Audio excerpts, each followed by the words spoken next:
ओम पूर्णमदः पूर्णमिदं पूर्णात् पूर्णमुदच्यते पूर्णस्य पूर्णमादाय पूर्णमेवावशिष्यते।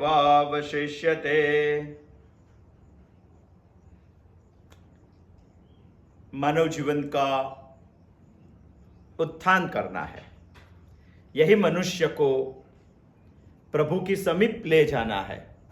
इसीलिए वेदों ने हमें एक रास्ता बताया है।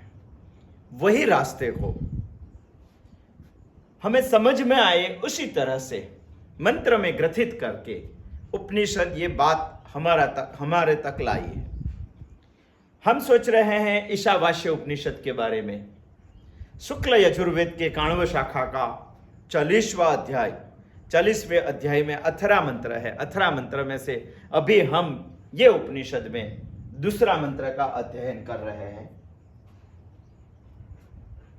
कुर्वन्नेवेह कर्माणि जिजीविषे क्षतं क्षमा एवं त्वयि नान्यथेतोस्ति न कर्मा लिप्यते नरे। ये बात के बारे में हम सोच रहे हैं। पहले मंत्र में हमने सोचा था ईशावास्यमिदं सर्वं यत्किंच जगत्यां जगत् तेन त्यक्तेन भुञ्जीथा मां गृधः कस्य स्वेद्धनम। मगर ये वेद का प्रवृत्ति लक्षण धर्म निवृत्ति लक्षण धर्म है। दूसरा मंत्र वेद का प्रवृत्ति लक्षण धर्म है। हमारे लिए उपनिषद ने दूसरा मंत्र प्रस्तुत किया है क्योंकि उपनिषद हमारी हजारों माँ से ज्यादा प्रेम करने वाली माँ है। इसलिए हमें दूसरा मंत्र शब्दशः खूब गंभीरता से समझना है। इसका पहला चरण था कुर्वन् एव इह कर्माणि। इतनी बात हम समझ चुके हैं।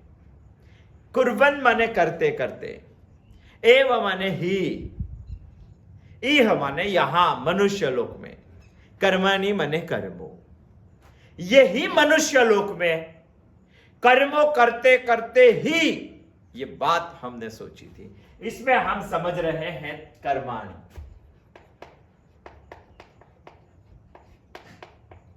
कर्माणि में शास्त्रों ने 5 प्रकार के कर्मों करने जैसे बताए हैं। एक है नित्य कर्म, दूसरा है नैमित्तिक कर्म, तीसरा है काम्य कर्म, चौथा है प्रायश्चित कर्म और 5वां है निष्काम कर्म। ये 5 के बारे में हमने बहुत डिटेल सोचा था। ये 5 में से ये कर्म के बारे में बहुत सारे लोगों ने प्रश्न है। अभी भी मुझे ये चिंतन के बाद भी कई ने प्रश्न पूछा है काम्य कर्म के बारे में।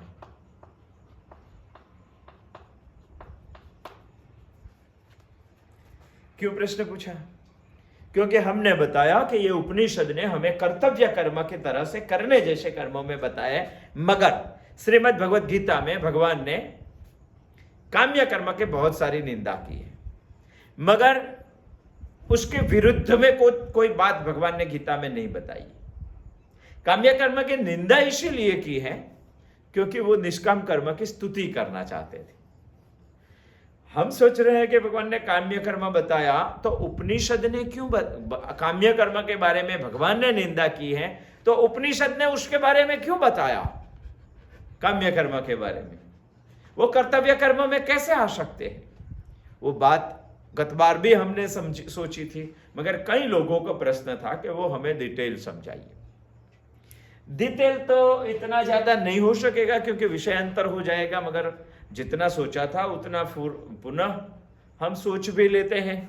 काम्य कर्म माने फल की आशा से किए हुए कर्म, वो करने के लिए उपनिषद ने 5 कर्म में उसका समावेश किया है। कर्माणि कुर्वन्, कुर्वन् एव इह कर्माणि। क्यों किया है? पहला कारण तो यह है कि दूसरा मंत्र प्रवृत्ति लक्षण वैदिक धर्म है। जिनको निवृत्ति लक्षण वैदिक धर्म समझ में नहीं आता है, जिनको आत्मज्ञान समझ में नहीं आता है, जो आत्मज्ञान के बारे में अज्ञानी है, उन सबके लिए भगवान ने दूसरा मंत्र उपनिषद में बताया है। और दूसरे मंत्र का प्रवृत्ति लक्षण वैदिक धर्म होने के लिए दूसरे मंत्र में काम्य कर्म के बात उपनिषद ने की है। पहला कारण हमने देखा था।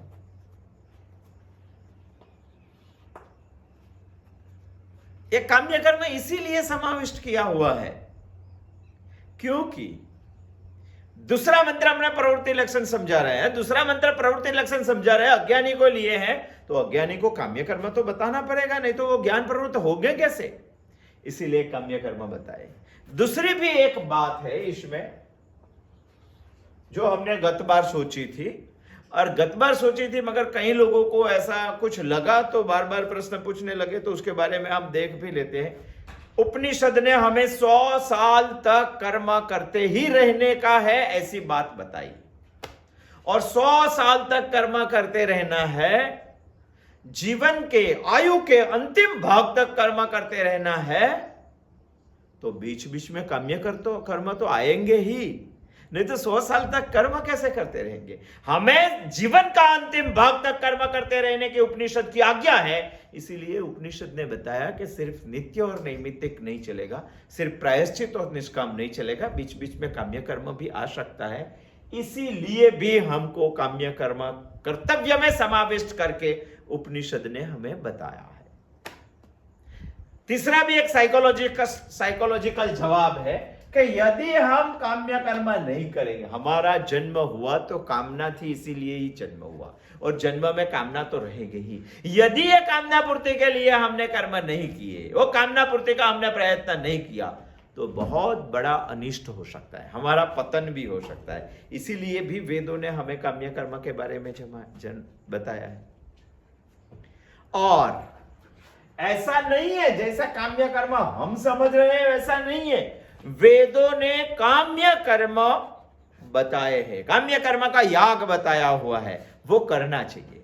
और वही काम्य कर्म का याग हमें निषिद्ध आचरण से बचाता है, इसीलिए उपनिषद हमें काम्य कर्म के बारे में बता रहे हैं। और काम्य कर्म के बारे में क्यों बता रहे हैं? जैसे कि पुत्र कामेष्टि यज्ञ, वो काम्य कर्म है।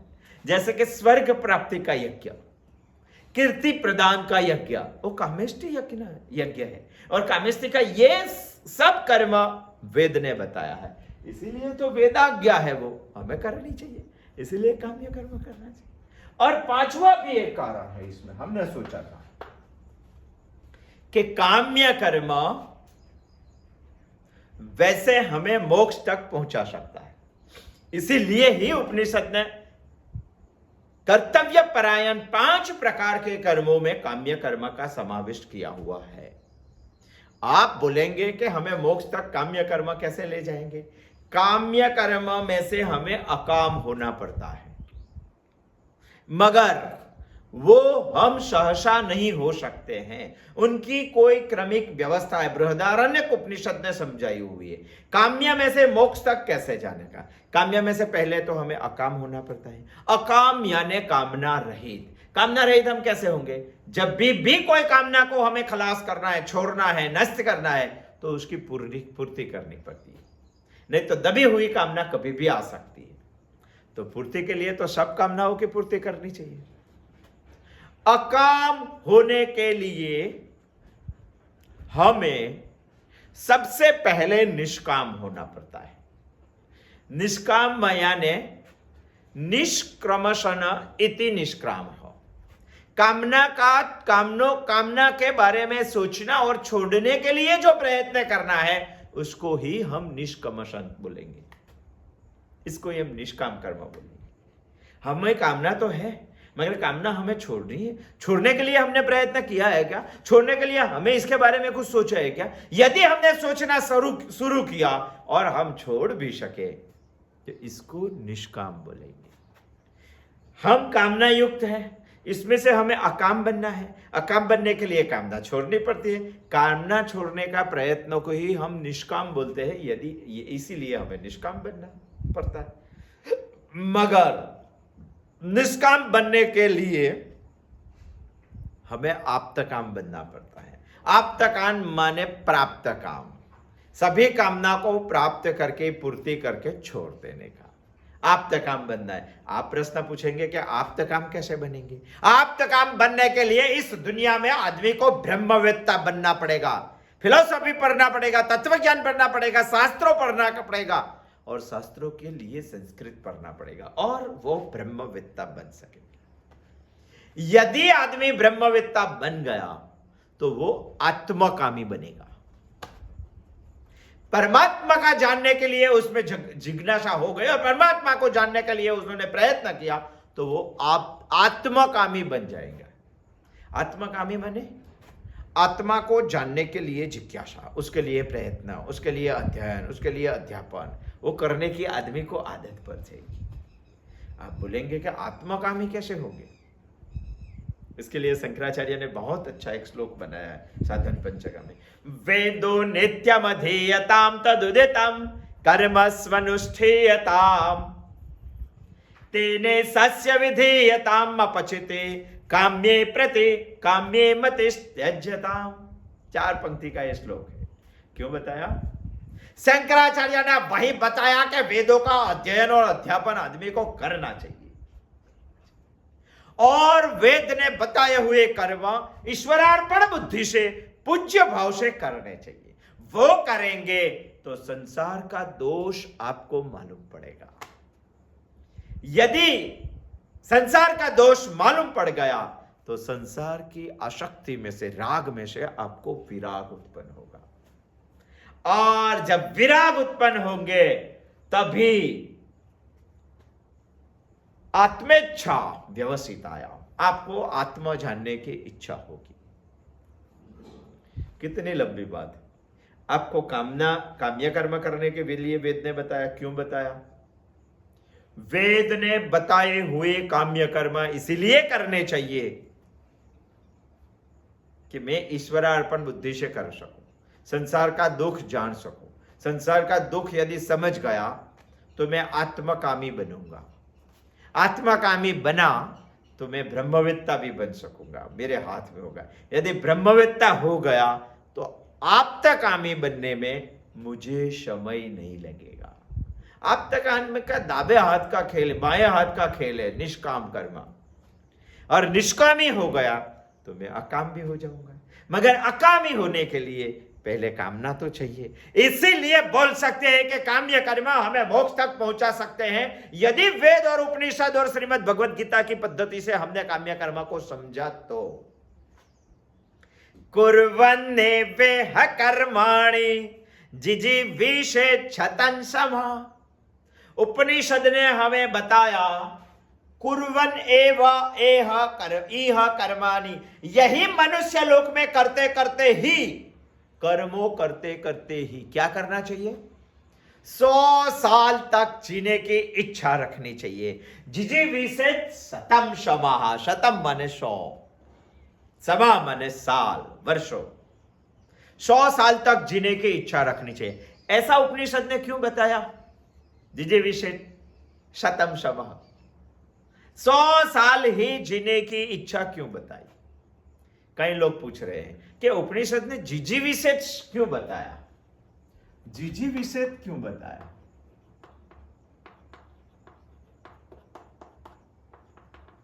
यानी जीने की इच्छा। क्या कई लोगों को जीने की इच्छा नहीं होती है, मगर उपनिषद उसमें उदार तरह से कुछ बताने को चाहता है कि आप 100 साल तक आयु के अंतिम भाग तक कर्मों करते करते ही जीने की इच्छा रखें।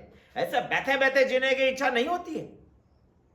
वैसे आदमी को सामान्यतः आराम करते करते जीने की इच्छा होती है। उपनिषद बता रहे हैं कर्मों करते करते ही जीने की इच्छा रखनी चाहिए।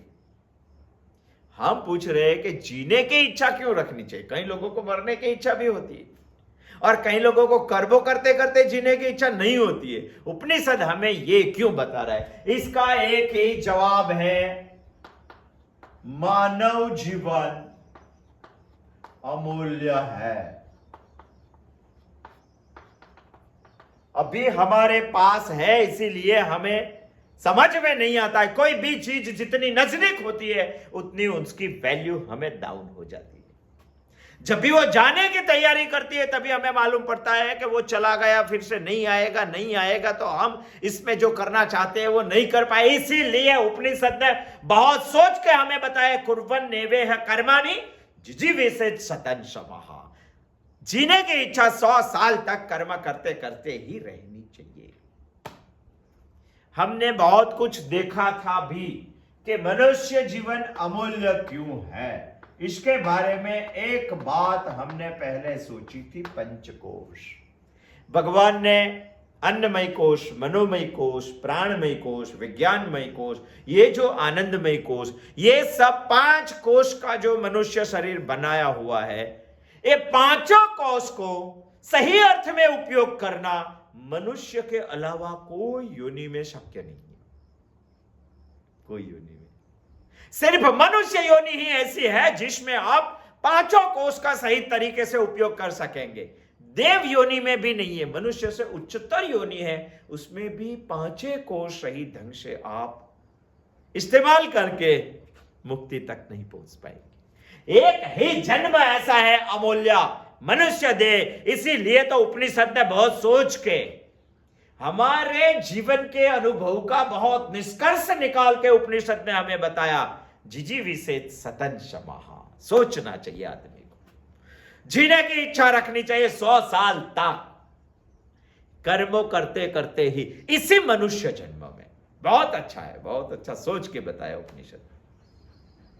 हम सोचेंगे कि ऐसा कैसे हो सकता है, तो हम सोचते हैं जैसे देव योनि है, जैसे मानव योनि है, वैसे दानव भी योनि है, वैसे अन्य योनि है, जिसमें हम 83 लाख 99,999 इतना सोचेंगे। 83 लाख ये सब योनि इसमें आती है।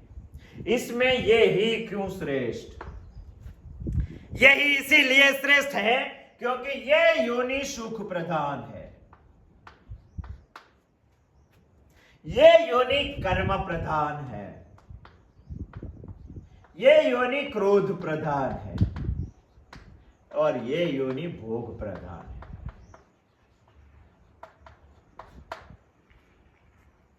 मनुष्य योनि ही सिर्फ इतने सारी योनियों में कर्म प्रधान है, और इसीलिए उपनिषद ने बताया कुर्वन् एव इह कर्माणि जिजीविषेद शतं शमाः।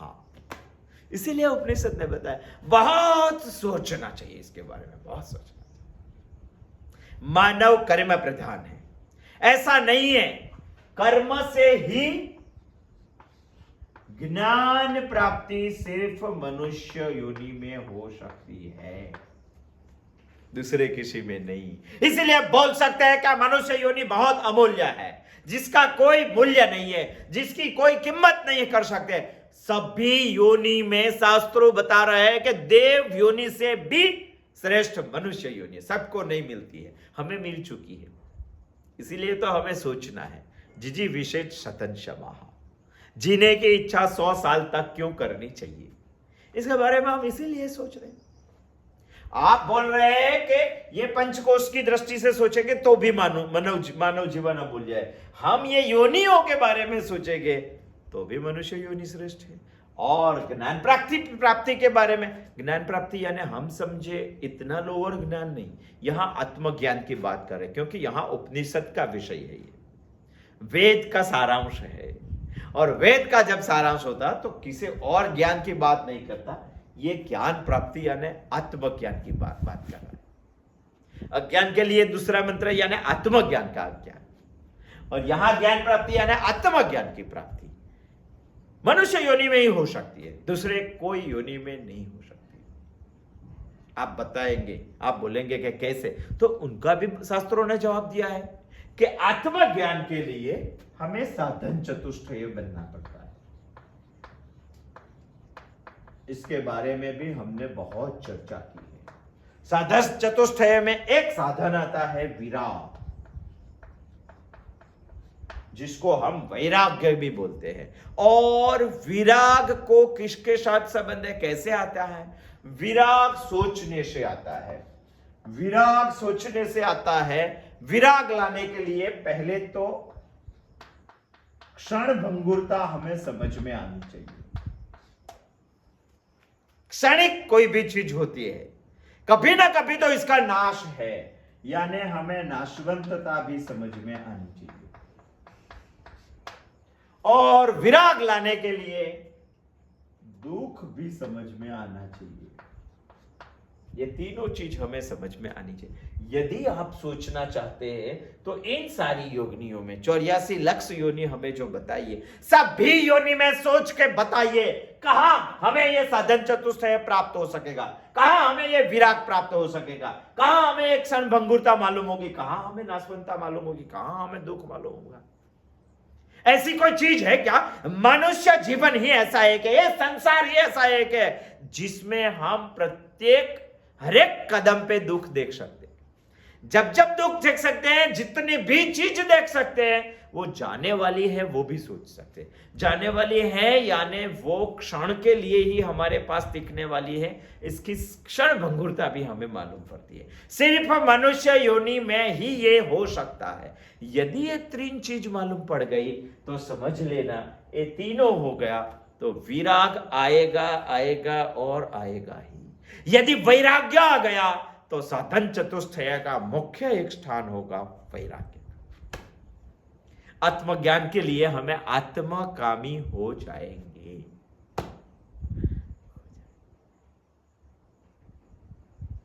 हमें सब मालूम है, हमें मालूम ये पुष्प खिलने वाला शाम को, ये पुष्प शाम को नहीं खिलेगा, चला जाएगा, मुरझा जाएगा, वो हमें मालूम है। इसीलिए तो हम निकला हुआ पुष्प, खिला हुआ पुष्प ईश्वर को समर्पित करते हैं। इसकी नाशवंतता हमें मालूम है। क्यों? हमारे गहने, शरीर पे हुए गहने टिकने वाले हैं सोने की, वो क्यों नहीं भगवान को अर्पण कर देते हैं? उसको हम फूल ही अर्पण करते, उसकी नाशवंतता मालूम है। नाशवंतता जानने के लिए आदमी को इस संसार में आना ही पड़ता है। क्षण भंगुरता पहचानने के लिए इस जन्म में आना ही पड़ता है। और दुख को समझने के लिए मनुष्य जन्म ही श्रेष्ठ है। यदि तीन चीज समझ गए तो आपको वैराग्य आएगा, क्योंकि इसमें दोष दिखाई देगा। वेदो नित्यम अधीयताम तदुदितम, हमें समझ में आ जाएगा जो शंकराचार्य ने बताए। कर्म स्वनुष्ठीयताम, समझना चाहिए। इसीलिए उपनिषद ने हमें जिजीविषेद क्यों बताया है? क्योंकि ये देह अमूल्य है, मनुष्य जीवन अमूल्य है। उपनिषद को मालूम है, जो जी रहे हैं उसको समझ में नहीं आता। इसीलिए उपनिषद बता रहे हैं कि आप जो जी रहे हैं वो अमूल्य चीज है, कभी चली जाने वाली है, और है तो उसका कुछ श्रेष्ठतम उपयोग है। श्रेष्ठतम उपयोग है आयु के अंतिम भाग तक कर्मों करते ही रहना और जीने की इच्छा रखना।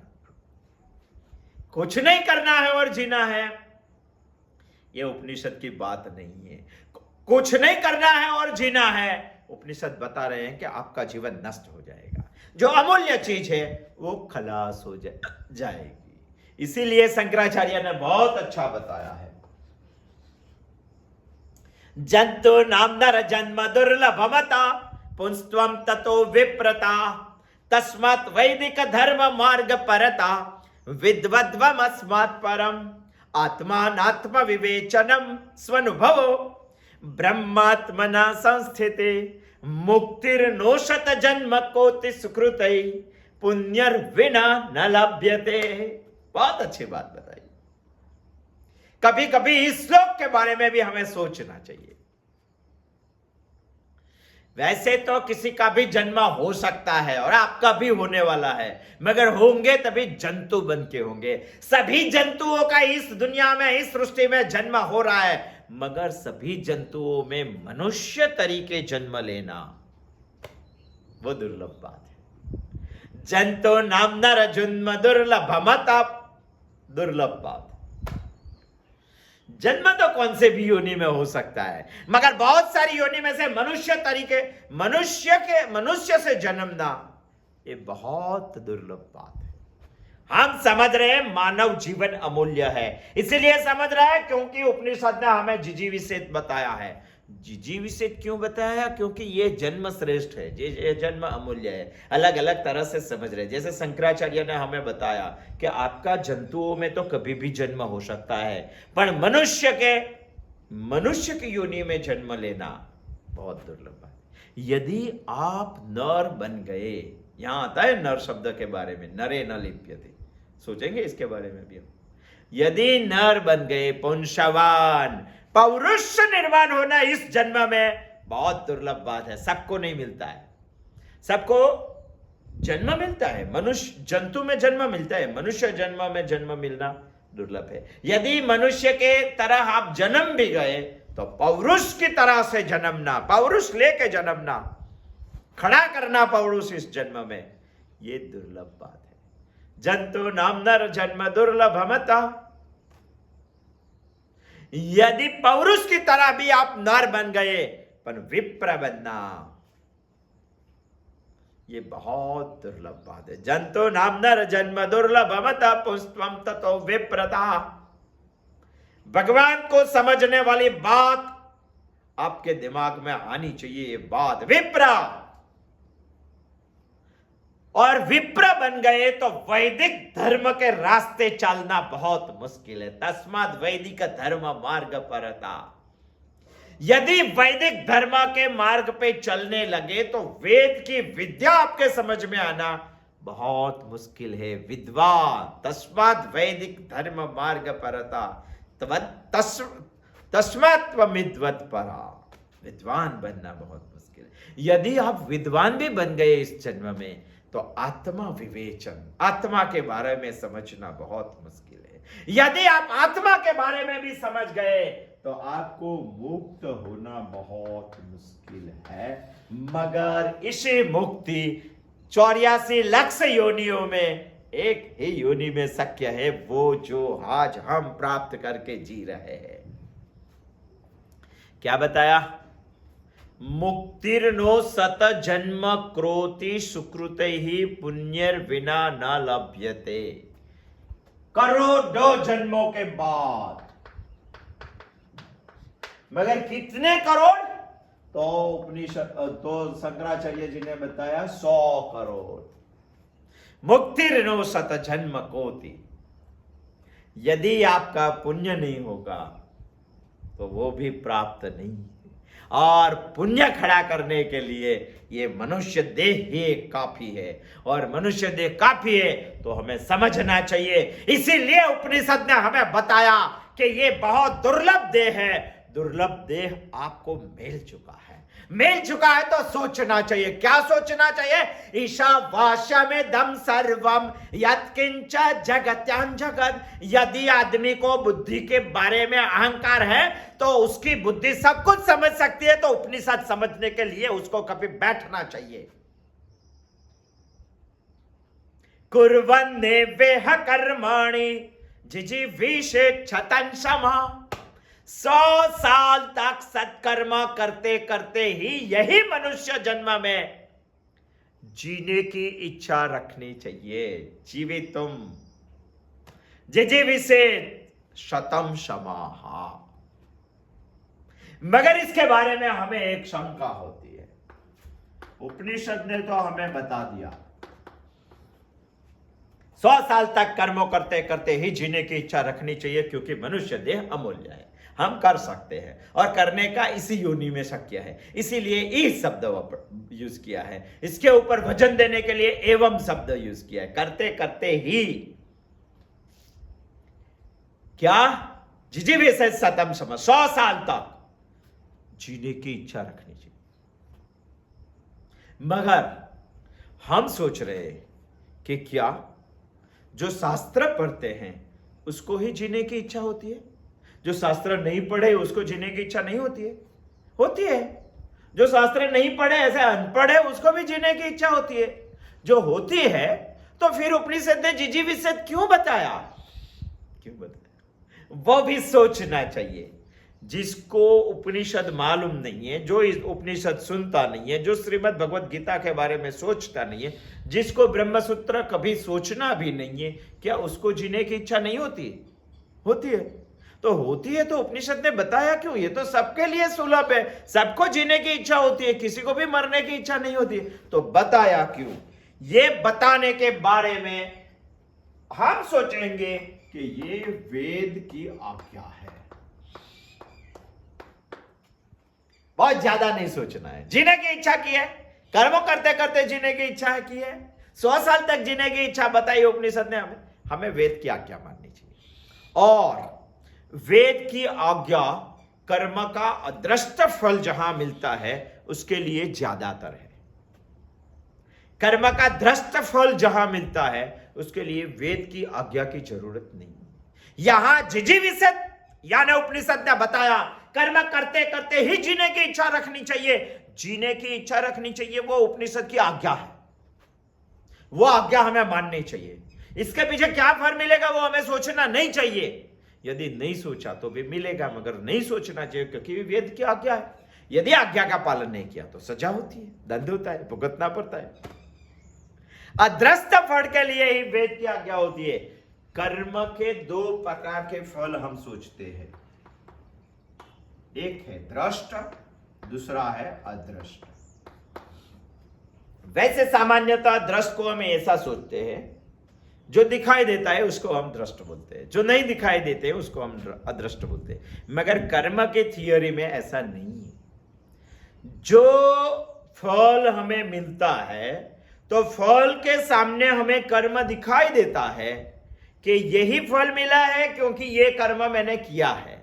जैसे कर्म का फल हमें दिखाई देता है, यदि फल आने पर कर्म हमें दिखाई देता है, ऐसा संबंध जिसमें दिखाई देता है इसको हम दृष्ट फल मानेंगे। जैसे कि आज दोपहर को हमने रोटी खाई तो तृप्ति का उड़कार आ गया, ये इसका फल है। तृप्ति आ गई, इसका फल है, क्योंकि हमें रोटी खाई है, वो कर्म हमने किया है। 30 साल के बाद, 30 दिन के बाद, महीने के अंत भाग में हमारे हाथ में 15,000 रुपया आता है। 15,000 रुपया आया तो हमारे मन में दूसरा भी एक सवाल आता है कि 24 महीने के 30 दिन में से 4 छुट्टियां निकाल के 26 दिन मैंने यहां काम किया है, इसका ये 15,000 रुपया मूल्य आया है मेरे पास। ये फल कैसे आया उसका कर्म का संबंध मुझे मालूम होता है। जो मालूम होता है इसको हम दृष्ट फल समझेंगे। बहुत सारे ऐसे कर्म है, इसके बारे में हमें कोई शंका नहीं। मगर ऐसे वैसे भी फल जीवन में आते हैं जो कौन से कर्म का फल है वो हमें मालूम नहीं पड़ता है। ऐसा है ना, कई अनपढ़ लोग लाखों रुपया कमा रहे हैं महीने भर में, और जो पढ़े हुए 26, 30 साल तक पढ़े हुए वो महीने में 15,000 रुपया भी नहीं कमा पाते। क्यों? अदृष्ट फल उनको मिल रहा है। अदृष्ट फल मिल रहा है माने कोई ऐसा कर्म है जो मुझे समझ में नहीं आता है, वो कर्म का फल आज मुझे मिल रहा है। जैसे कि सुबह में प्रभु की पूजा, आप ऐसा सोचेंगे कि उसका फल नहीं मिलेगा, मिलेगा ही। कब मिलेगा, कैसे मिलेगा, क्यों मिलेगा अभी नहीं मालूम है, मगर मिलेगा श्योर। और जब मिलेगा तभी हमें ऐसा नहीं पता चलता है कि पूजा का हमें फल मिला है, इसको हम अदृष्ट फल मिलते हैं। अदृष्ट फल की मानव जीवन की विकास की गति की ओर ले जाने के लिए बहुत ताती जरूरियात होती है। यह ताती जरूरियात होने के बावजूद भी हमें इसका फल दिखाई नहीं दे रहा है, इसलिए हम करने के लिए प्रवृत्त नहीं होते। इसके लिए किसी की आज्ञा की जरूरत पड़ती है, बड़े लोगों की आज्ञा की जरूरत पड़ती है, विश्वसनीय लोगों की आज्ञा की जरूरत पड़ती है, बहुत अनुभव के निचोड़ वाले लोगों की आज्ञा की जरूरत पड़ती है। वो है हमारे वेद, जिसके फल और कर्म के संबंध के बारे में हमें समझ में नहीं आता है, उसके बारे में उपनिषद हमें आज्ञा कर देता है। जो आज्ञा की वो कर्म हम करने कर लगते हैं। जिजीविषद वो वेद ने की हुई आज्ञा है। इसका फल आज हमें नहीं दिखाई दे रहे क्योंकि हम आज ही देख रहे हैं। हमारे तो करोड़ों लाखों जन्म होके हम यहां तक आए, वो जन्म हमें मालूम नहीं है, वो जन्म उपनिषद को मालूम है, हमारी माँ को मालूम है। इसलिए उपनिषद मेरी माँ है और हमें बता रही है कि एक बार ही मिलेगा, बार बार आपको नहीं मिलेगा। यदि मिल गया, इसका सही ढंग से उपयोग नहीं किया, ये फोगत गया, तो दूसरी बार नहीं मिलेंगे तो आप पछताएंगे। पहले बहुत बार पछता के आप यहां तक आए, ये पछतावा दूसरी बार ना आए, इसलिए उपनिषद हमें बता रहे हैं कि अमूल्य जीवन है, इसको सोचकर उपयोग करना चाहिए। इसीलिए सोचकर उपयोग करने के लिए दूसरे मंत्रों पर प्रवृत्त हुए उपनिषद ने हमें बता दिया, कुर्वन्नेवेह कर्माणि जिजीविषेत् शतं शमः। वेदाज्ञा है और वही वेदाज्ञा को हमें समझनी चाहिए। इसीलिए हमें सोचना चाहिए कि हमारा जीवन भोग के लिए है या कर्म के लिए है। हमें सोचना चाहिए, यह जीवन हमें भोग के लिए भगवान ने दिया है या कुछ नया करने के लिए दिया है, ऐसा तो हमें सोचना चाहिए। नहीं तो उपनिषद हमें 100 साल तक क्यों बताती, नहीं तो उपनिषद हमें कुर्वन् एव क्यों बताती, नहीं तो उपनिषद हमें कर्माणि क्यों बोलती, नहीं तो उपनिषद हमें जिजीविषेत् क्यों बताती। सोचना चाहिए। सारी दुनिया 99% लोग इस संसार में भोग के लिए जीवन व्यतीत कर रहे हैं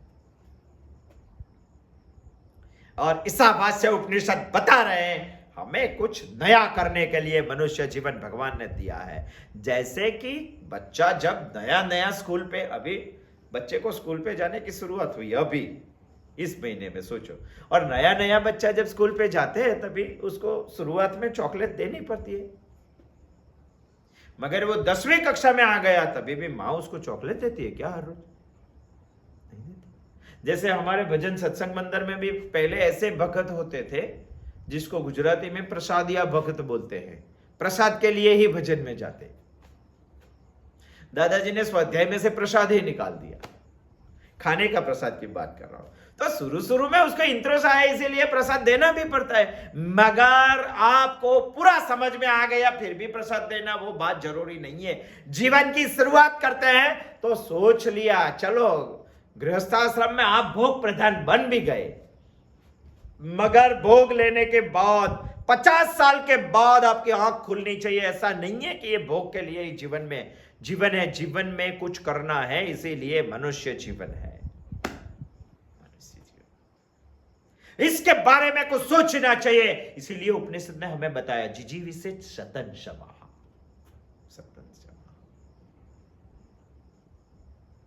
भोग के लिए जीवन नहीं है, कर्म के लिए जीवन है।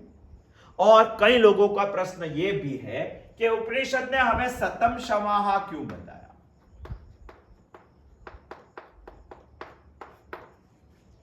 100 साल तक जीने की इच्छा क्यों बताई? क्या 100 ही साल है? कई लोग तो 110 साल भी जीते, 120 साल भी, 180 साल भी जीते, तो उपनिषद ने हमें 100 साल तक क्यों बताया? उपनिषद का 100 साल तक बताने का यह इरादा नहीं है कि आप 100 साल तक ही जिए। उपनिषद तो बोल रही है जहां तक शरद ऋतु रहती है वहां तक आप जीने चाहिए। भूयश्च शरदः शताम्। ऐसा नहीं है कि आप 100 शरद ऋतु तक की जीवेत शरदः शतम्, ऐसा नहीं है। 100 साल तक शरद ऋतु देखे ऐसा जीना, आपको जितना जीना है उतना जी सकते हैं। और उपनिषद का 100 साल तक जीने का कहने का मतलब यह है कि आत्मिका ज्यादा से ज्यादा सरेराश से हम गिनेंगे तो 100 साल की आयु होती है, मगर 100 साल तक जिजीविषेत् बोलने की उपनिषद का इरादा यह है कि आप जब तक जिएंगे, 100 जियो या 200 जियो या 300 जियो, जितनी साल तक जिएंगे उतनी साल तक अंतिम श्वास तक कर्म करते ही रहने का, सत्कर्म करते ही रहने का, ये बताने के लिए उपनिषद ने जीवेत शरदं शतम् बताया। आराम करते करते नहीं जीना है, सत्कर्म करते करते जीना है। सामान्य लोगों की यही परिस्थिति होती है, उसकी साइकोलॉजी आराम करते करते जीने की होती है। उपनिषद बता रहे हैं सत्कर्म करते करते जीने की इच्छा रखनी चाहिए, आयु के अंतिम भाग तक सत्कर्म करना चाहिए। ये जीवन नष्ट नहीं होना चाहिए, ये जीवन अमूल्य है। मनुष्य शरीर जिसको हम प्राप्त करके आए हैं वो अद्वितीय संपत्ति है, ये बहुत बड़ा धन है, वो हमें समझ में आना चाहिए। ये बहुत बड़ी मूड़ी है जिसके ऊपर हम ईश्वर को भी प्राप्त कर सकते हैं, वो हमें समझ में आना चाहिए। ईश्वर ने दी हुई सबसे बड़ी गिफ्ट है, god of gift of god. ईश्वर ने दी हुई गिफ्ट है, वो हमें इसी जन्म में समझना चाहिए। इसीलिए उपनिषद ने बताया जिजी विषेद सतन शमाहा। इसीलिए सोचते कहां है, सोचने का टाइम कहां है, सबके पीछे, सबके पास नहीं है। जैसे घड़ी को चाबी लगा के चलाने की पहली घड़ी थी, वो 24 घंटा चलता था, कहीं को 7-7 दिन भी चलता था, फिर चाबी लगानी पड़ती है। अभी गाड़ी का जमाना है, घड़ी के बाद गाड़ी का जमाना है, तो गाड़ी को सर्विस नहीं करानी पड़ती है। बड़ी गाड़ी है तो 2000-3000 के बाद सर्विस करानी आती है कि नहीं आती? इतना घंटा चलाए बाद में सर्विस कर देना, इतना किलोमीटर चलाए बाद में सर्विस कर देना। ये मनुष्य जीवन पे ज्यादा चलाना है, अंतिम श्वास तक चलाना है, तो जिजी विषेद सतन समाहा करना ही पड़ेगा आदमी को, जो उपनिषद की वेदाज्ञा है। ये पूरा संसार दुख का सागर है, ऐसा समझ लो, कल्पना करते हैं ये संसार दुख का सागर है। हमारे पास एक पुण्य कर्मों की मुदी बहुत बड़ी पड़ी हुई थी। ये पुण्य कर्मों की मुदी खर्च करके, भगवान को दे करके, हमने इसमें से एक अमूल्य मानव जीवन की नौका ली है। किस लिए ली है? ये संसार सागर को तैरने के लिए। क्यों तैरना है? क्योंकि संसार सागर पूरा दुख से भरा हुआ लगता है। संसार सागर को तैरना है, और तैरने के लिए एक ये जीवन रूपी नौका हमें चाहिए। ये नौका हमें वैसे नहीं मिली है, बहुत सारे पुण्य कर्म इसके ऊपर हमने लगा दिए। बाद में ये पुण्य कर्म खर्च करके ये मुदी स्वरूप हमें नौका, जीवन नौका मिली है। यदि ये नौका टूट गई और समुद्र पार नहीं हुआ तो आपकी नौका भी फेल, आपके पुण्य कर्मों की मुदी भी फेल, और बीच समुद्र में आप डूब मरेंगे। ऐसा नहीं करना है, वो सब उपनिषद को मालूम है, इसीलिए उपनिषद हमें बता रहे हैं जिजी विषेद सतन समाहा। जीवन के अंतिम समय तक, अंतिम क्षण तक आदमी को सत्कर्म करते ही रहने के चाहिए और जीने की इच्छा करनी चाहिए। इससे आगे जाके बोलना है तो ऐसा बोल सकते हैं। उपनिषद की ये बात सुन के इसको ही इस दुनिया में जीने का अधिकार है, जिसको कुछ करने के लिए कर्म करना है, बाकी सबको जीने का हक नहीं है। क्यों जीते हैं फुगत के सब लोग? कई लोग बोलते हैं कि मैं तो मेरा लड़का की शादी करता हूं, लड़की के, तो लड़के की शादी करवाने के लिए मनुष्य जन्म है क्या? कई लोग उठते हैं कि मुझे तो घर बनाने के लिए भगवान ने मनुष्य जन्म दिया क्या? गाड़ी लाने के लिए भगवान ने मनुष्य जन्म दिया क्या? सब कुछ पैसा कमा के इकट्ठा करने के लिए मनुष्य जन्म दिया क्या? अरे बहुत कुछ इकट्ठा कर सकेंगे, मगर आप इसको खर्च नहीं कर पाएंगे, तो ये जन्म का क्या मतलब है? ये सब कामों के लिए मनुष्य जन्म नहीं है। कुछ दिव्य करना है, और दिव्य करना है तो कर्माणी को समझना पड़ेगा। कर्माणी को समझना है तो उपनिषद ने, शास्त्रों ने बताए हुए 5 कर्मों को समझना पड़ेगा। यदि 5 कर्म आपको समझ में आ गए तो नित्य कर्म समझना पड़ेगा, नैमित्तिक कर्म समझना पड़ेगा, काम्य कर्म समझना पड़ेगा, प्रायश्चित कर्म समझना पड़ेगा, निष्काम कर्म समझना पड़ेगा। करते हैं क्या? नहीं करते, और कहते हैं हम 150 साल तक जिए। खाक 150 साल तक जिए, क्या मतलब है 150 साल जीने? बहुत सारे कीड़े इस दुनिया में 150 साल तक जीते। करते क्या है? गटर की नाली में पड़े हुए हैं, पैसों की नाली में पड़े हुए हैं। क्या करते क्या है? तेरे पैसों से खड़ा क्या होता है? खड़ा होता है तो कोई किसी का रोटी देता है, तेरे घर के 10 लोगों का जीवन चलाता है, उससे ज्यादा क्या खड़ा होता है? एक गधी और गधा भी ये काम तो करते हैं। तो मनुष्य जन्म का मतलब क्या? बहुत कुछ समझा रहे हैं उपनिषद, हमें समझना चाहिए। कुर्वन् एव इह कर्माणि जिजी विषेद सतन समाहा। 100 साल तक करना चाहिए। ऐसे तो शास्त्रों हमें बता रहे हैं, काकोपि जीवति चिरायु बलिंच भुक्ते।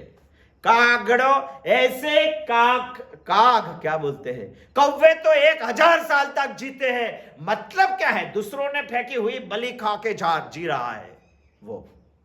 कोई मुझे देता है और लेकर मैं जीता हूं, ऐसा तो कोई मनुष्य जीवन है क्या? अरे आदमी को जीना चाहिए सितारे की चमक की तरह जीना चाहिए। बिजली चमकती बहुत देर, बहुत क्षण मात्र के लिए है, सारे विश्व को उजाला कर देती है। उजाला कर देती है, ऐसे नहीं। विश्व के पास जितनी कैंडल वाली लाइट है वो सब इसके सामने डिम हो जाती है। जीना तो ऐसा चाहिए, और ऐसा जीने के लिए उपनिषद हमें बता रहा है, कुर्वन्ने वेह कर्माणि जिजीविषेत् शतं शमा। बात कुछ बहुत अच्छी बात बताई, एवं त्वयि नान्यथेतोस्ति न कर्मा लिप्यते नरे। क्या बात है दूसरी?